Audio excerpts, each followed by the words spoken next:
The candidates tournament that is about to begin in April 2024 is a big tournament when you have to look at Indian chess.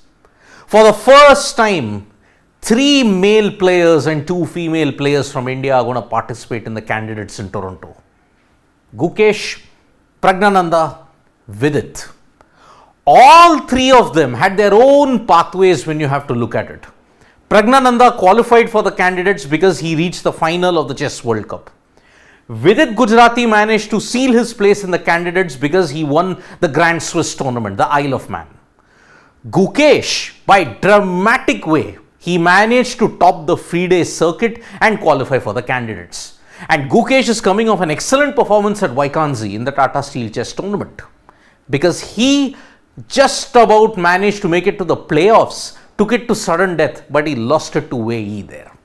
But now, it is a good thing that 3 Indians are in the fray in the candidates. We hope one of them can challenge Ding Liren in the World Championships in 2024. Because now, FIDE has dramatically changed the rules when it comes to the qualification cycle in the World Championships. Remember, there was a pathway by which you could come. 3 players from the World Cup, 1 player from the World Championship in the previous cycle where he finished as the runner-up, then Grand Swiss, and also if you look at it, the FIDE circuit, and then the rankings. That is how 8 slots would be booked in the candidates. But not anymore now. Because come the FIDE World Championships in 2026, this rule is going to alter everything dramatically. Because what is the latest rule that FIDE has put in for the World Championship qualification? The World Championship runner-up, in this case in the previous cycle, Ding Liren and Jan Nepomniachtchi, Ding Liren was the world champion, Jan Nepomniachtchi was the runner-up. World Cup runner-up will not qualify automatically for the candidates. That is the major rule change that has happened. However, second spot will be allocated to the FIDE circuit players. So the last major qualification cycle that is there, that second, instead of 1 slot, there will now be 2 slots. Whoever loses the World Championship, who finishes as the runner-up, will now have to go through scratch all over again. After that, for the first cycle, he'll have to continuously go through it, maybe get into the semis or the finals of the Chess World Cup. If he doesn't do that, go through the FIDE circuit or the Grand Swiss tournament.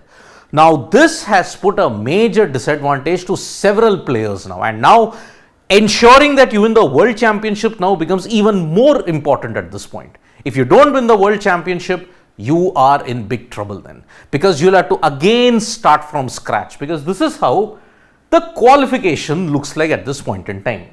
As I had mentioned, World Championship runner-up, you had 1. World Cup, you had 3. Grand Swiss, you got 2. FIDE circuit, 1. And the rating, you'll get 1. But now, from 2024 onwards, for the candidates tournament in 2026, no slot for the World Championship runner-up. 3 slots will be given for the World Cup, that remains the same. 2 slots from the Grand Swiss. But look at this, FIDE circuit, whoever topped in 2024 and whoever topped in 2025, they will get the candidate spot. And then January 2026, 1 spot will come from the FIDE ratings. Now remember, the rating system is also going to undergo a big change because of the fiasco that happened last of, if you look at it, December 2023. So, what happens to the runner-up then? The runner-up now then will say World Championships will be eligible tournament in the FIDE circuit. Now, FIDE has compensated them by saying, okay, World Championships will be part of the FIDE circuit. So, whoever wins, whoever loses that, runner-up will receive special bonus points.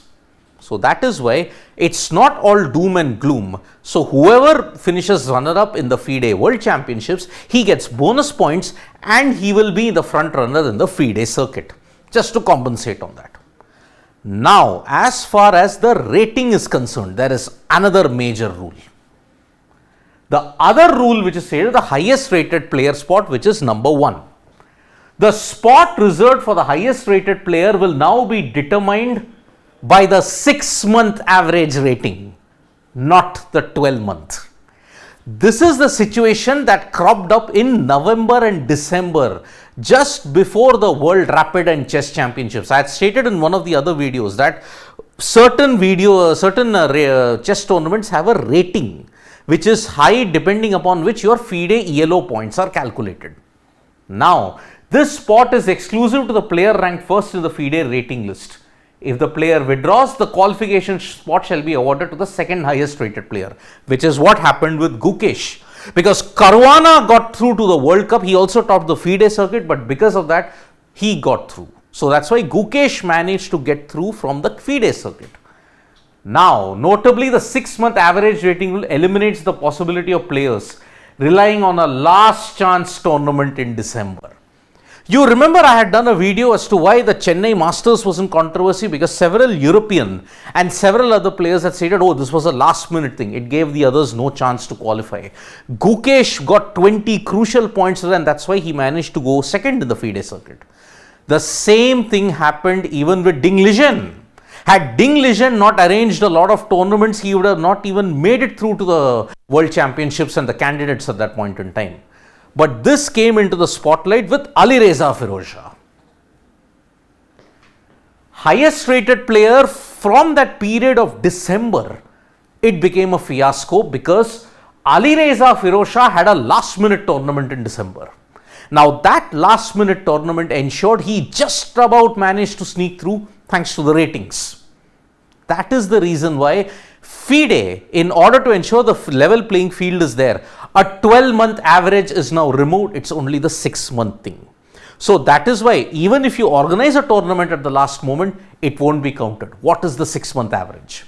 So that is the big thing that FIDE has done at this point. Because remember, Jan 1, 2024 it begins, it ends on Jan 1, 2025. So that's why this is another major change. But there are loopholes in the system. The loophole states that top 2 players can somehow make it to the FIDE circuit just on the basis of a highest rating. But what happens with Magnus Carlsen?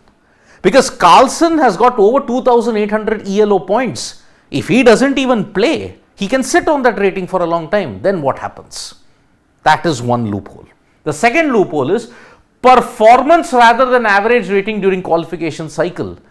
Now, people should look at the performance. FIDE somehow seems to overlook this, and FIDE is saying performance rather than average rating. Now in that 6-month period, you can organize a lot of other tournaments and then boost your rating points. But then he performs very poorly in the next 6 months. What happens to that? Overall performance has not been weighed in this case. That's what French Grandmaster Maxime Vachier-Lagrave has stated.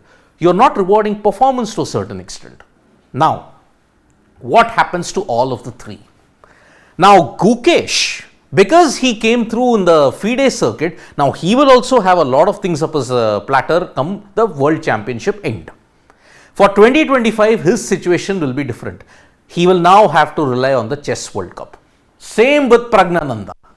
Vidit Gujrati, on the other hand, if he gets Grand Swiss yet again, then he will stay in contention.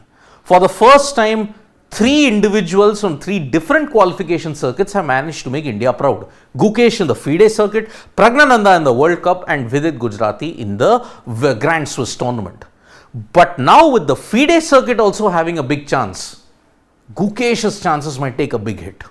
And that is the reason why this World Championship change rather does not reward the player who finishes runner-up very well. It increases the competition in the FIDE circuit, no doubt, but it does not reward the player who finishes as the runner-up, because he'll have to again start from scratch entirely. Is this a fair rule? Do you think FIDE's changes are really good for the game of chess, or do you think loopholes will be found? You can write to us in the comments below. Thank you so much, folks, for joining us for this live. We'll be back with more updates on Sports Today. Tap that bell icon so you know when we go live. And don't forget, we're on Facebook, Twitter, and Instagram as well. Bye-bye.